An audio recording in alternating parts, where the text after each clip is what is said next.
بسم اللہ الرحمن الرحیم الصلاۃ والسلام علیک یا سیدی یا رسول اللہ وعلی آلک و صحابک یا حبیب اللہ۔ واجب الاحترام دوستو، عزیزو، بزرگوں، سامعین مکرم اور قابل قدر میری ماں اور بہنوں، السلام علیکم ورحمۃ اللہ وبرکاتہ۔ آج میں بہت ہی اہم مسئلہ کی طرف آپ کی توجہ مبذول کرانا چاہتا ہوں۔ وہ اہم مسئلہ ہمارے عقیدے کا مسئلہ ہے، وہ مسئلہ ہمارے ایمان کا مسئلہ ہے۔ یاد رکھیں کہ وہ عقیدہ ختم نبوت ہے۔ جس طرح اللہ رب العزت کو وحدہ لا شریک ماننا ضروری ہے، جس طرح اللہ کو معبود ماننا ضروری ہے، جس طرح اللہ کو وحدہ لا شریک ماننا ضروری ہے، جس طرح اللہ کو الوہیت کا مالک ماننا ضروری ہے، اگر یہ نہ مانا جائے تو کوئی مسلمان نہیں ہو سکتا۔ اسی طرح یاد رکھے، ضروری عقیدہ ہے کہ نبی پاک صاحب الاولاق تاجدار مدینہ رحمت للعالمین خاتم النبیین حضرت محمد مصطفیٰ احمد مجتبیٰ صلی اللہ علیہ وسلم کو اللہ کا آخری نبی مانا جائے، حضور کو خاتم النبیین مانا جائے، حضور صلی اللہ علیہ وسلم کو اللہ کا آخری نبی تسلیم کیا جائے، اور نبی کریم صلی اللہ علیہ وسلم کو آخری نبی ماننا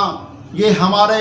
ایمان کا تقاضا ہے۔ جو حضور کی ختم نبوت کو نہ مانے، حضور کو آخری نبی نہ مانے، حضور صلی اللہ علیہ وسلم کے متعلق ختم نبوت کا عقیدہ نہ رکھے تو وہ کبھی مسلمان نہیں ہو سکتا، کبھی صاحب ایمان نہیں ہو سکتا، کبھی دیندار نہیں ہو سکتا۔ کسی بھی انداز میں ہو، کسی بھی روپ میں ہو، کسی بھی وہ صورت میں ہو، وہ مسلمان نہیں ہو سکتا۔ حضرات گرامی قدر، اللہ رب العزت نے قرآن مجید فرقان حمید میں ارشاد فرمایا، ما کان محمد ابا احد من رجالکم ولکن رسول اللہ وخاتم النبیین وکان اللہ بکل شیء علیما،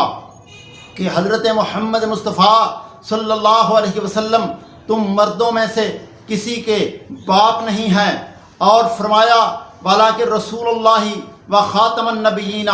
لیکن وہ اللہ کے رسول ہیں اور آخری نبی ہیں۔ وَقَانَ اللَّهُ بِكُلِّ شَيْءٍ عَلِيمًا، اور اللہ رب العزت جو ہے وہ ہر چیز کو بہتر جاننے والا ہے، عمدہ جاننے والا ہے۔ حضرات گرامی قدر، قرآن مجید فرقان حمید کی یہ آیت مبارکہ میرے آقا صلی اللہ علیہ وسلم کی ختم نبوت کا اعلان کر رہی ہے۔ یہ قرآن کریم کی آیت مبارکہ نص قطعی سے پتہ چل رہا ہے کہ نبی کریم صلی اللہ علیہ وسلم آخری نبی ہیں، حضور خاتم النبیین ہیں۔ حضرات گرامی قدر،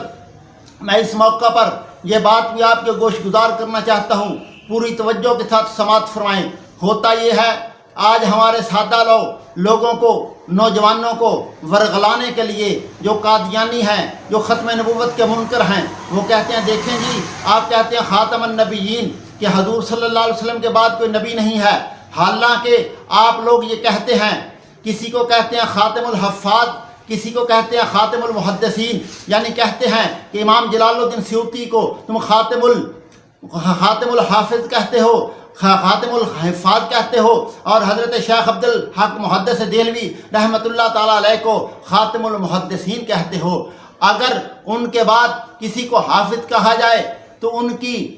خاتم الحفاظ میں کوئی فرق نہیں آتا، اگر حضرت شیخ عبد الحق محدث دہلوی کے بعد کسی کو محدث کہا جائے تو ان کے خاتم المحدث ہونے میں کوئی فرق نہیں آتا۔ اسی طرح وہ کہتے ہیں جی خاتم النبیین، حضور صلی اللہ علیہ وسلم کے بعد اگر کسی کو نبی کہا جائے تو پھر بھی کسی حضور کی ختم نبوت میں فرق نہیں آتا۔ یہ سوال کرتے ہیں قادیانی منکرین ختم نبوت جو ہیں، اور ہمارا نوجوان جو ہے وہ اس پر پریشان ہو جاتا ہے۔ حضرات گرامی قدر، محقق الاثر حضرت قبلہ مفتی محمد خان قادری رحمۃ اللہ تعالیٰ علیہ، اللہ تعالیٰ ان کی قبر کو روشن فرمائے، انہوں نے اس سوال کا جواب دیا، میں نے ان سے استفادہ کیا، آپ کی خدمت میں گزارش کر رہا ہوں۔ آپ فرماتے ہیں کہ یاد رکھیں کہ ہم حضرت شیخ عبد الحق محدث دہلوی رحمۃ اللہ تعالیٰ علیہ کو خاتم المحدثین کہتے ہیں، امام جلال الدین سیوطی کو خاتم الحفاظ کہتے ہیں، لیکن کہنے والے ہم ہیں۔ ہم نے دیکھا، ایک علم کو دیکھا، تقویٰ کو دیکھا، علم کی شجاعت کو دیکھا، علم کی فراست کو دیکھا، ان کے حافظ ہونے کو دیکھا، ان کی حدیث پر نظر کو دیکھا۔ ہم نے اپنی نظر کے مطابق اپنے علم کے مطابق انہیں بہت بڑا عالم کہہ لیا، یہ ہماری حد تھی، لیکن ہماری حد میں جب ایک کو دیکھا اس کے بعد جب دوسرا نظر آیا ہم نے اس کو کہہ دیا یہ بڑا عالم ہے، یہ بڑا محدث ہے، یہ بڑا حافظ ہے۔ ہم نے اپنی عقل کے ساتھ، اپنے علم کے ساتھ، اپنی معلومات کے مطابق یہ تعین کیا، اس کے بعد کوئی اور نظر آ گیا ہم نے اس کو کہہ دیا، پھر بھی اس میں فرق نہیں پڑتا۔ لیکن یہاں معاملہ جدا ہے، یہاں جو خاتم المحدثین کہنے والے ہم ہیں، انسان ہیں جن کے علم کی کوئی محدود نہیں ہے، علم جن کا محدود ہے، جن کے علم کی حد ہے، جن کا علم ناقص ہے، لیکن قربان جاؤں رب ذوالجلال خالق کائنات ختم نبوت کے تاجدار کی بات میرا اللہ کر رہا ہے۔ جب اللہ نے حضور کی ختم نبوت کا ذکر کیا، ساتھ ہی اس سوال کا جواب دے دیا، یہ کہنے والا کوئی اور نہیں ہے، یہ بتلانے والا کوئی اور نہیں ہے۔ حضور کو خاتم النبیین کسی عام انسان نے نہیں کہا، بلکہ حضور کو خاتم النبیین کا عقیدہ میرا اللہ دے رہا ہے۔ ساتھ قرآن کہہ رہا ہے وَقَانَ اللَّهُ بِكُلِّ شَيْءٍ عَلِيمًا، کہ جس کا علم بڑا ہی وسیع ہے، بڑا ہی وسیع ہے، ہر شے پر اس کا علم ہے۔ حضرات گرامی قدر، جو ہر شے کا علم رکھنے والا ہے، اول کا بھی، آخر کا بھی، ابتدا کا بھی، انتہا کا بھی، ظاہر کا بھی، باطن کا بھی، یہاں کا بھی، وہاں کا بھی، ادھر کا بھی، ادھر کا بھی، جدھر کا بھی، رب ذوالجلال خالق کائنات کا علم جو ہے ہر ذرے پر محیط ہے۔ کہا وہ کہہ رہا ہے کہ میرا نبی آخری نبی ہے۔ اس لیے مثال یہاں نہیں چلتی کہ تم نے کسی اور کو حافظ کہہ دیا، کسی اور کو خاتم المحدثین کہہ دیا، پہلے کسی اور کو کہا، بعد میں کسی اور کو بھی محدث مانتے ہو۔ یہ جن کو ہم نے کہا ان کا علم ہم نے دیکھ کر کہا، ہمارے علم میں وہ معیار نہیں ہے جیسا اللہ کا علم ہے۔ رسول اللہ کو اللہ اپنے علم کے مطابق کہہ رہا ہے کہ حضور کے بعد کوئی نبی نہیں ہے۔ حضرات گرامی قدر،